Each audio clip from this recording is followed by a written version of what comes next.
Ezox fait une solution d'efficacité énergétique pour les professionnels. On vient déployer notre solution qui est une tête thermostatique sur les radiateurs à eau chaude des bâtiments, qu'ils soient tertiaires ou résidentiels, pour diminuer la facture énergétique de 35 à 77% en contrôlant de manière intelligente le chauffage.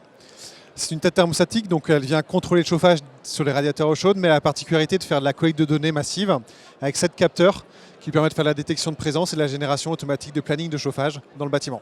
Dans notre produit de base, on fait de la génération automatique de planning, c'est-à-dire qu'on fait de l'analyse sur plusieurs semaines glissantes des présences dans le bâtiment pour générer automatiquement des plannings et s'adapter au changement d'usage des pièces. Et c'est là qu'intervient du machine learning, de l'IA pour faire cette partie-là. Et cette année, la grande nouveauté, c'est que notre clientèle, c'est des grands gestionnaires de parcs immobiliers qui vont avoir une centaine, voire des milliers de bâtiments à gérer. Et il fallait une interface pour unifier cette gestion.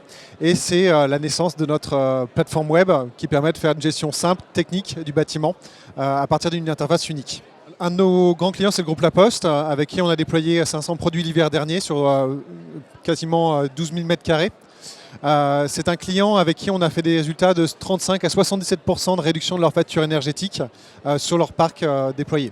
Donc c'est un client assez emblématique et typique de l'ensemble de nos clients, que ce soit la SNCF avec qui on travaille ou avec des grands énergéticiens qui gèrent des grands parcs immobiliers avec des factures énergétiques assez importantes. Ezox s'intègre sur deux grands aspects. L'aspect énergétique, le produit vient réduire la consommation des bâtiments, ça c'est un enjeu assez important maintenant au niveau des grandes villes, et aussi sur la partie collecte de données, puisque ces 7 capteurs vont permettre de remonter des données au niveau des bâtiments et les agréger dans des plateformes unifiées pour contrôler les éclairages, pour contrôler les systèmes de traitement de l'air au-delà de la partie énergétique liée au chauffage.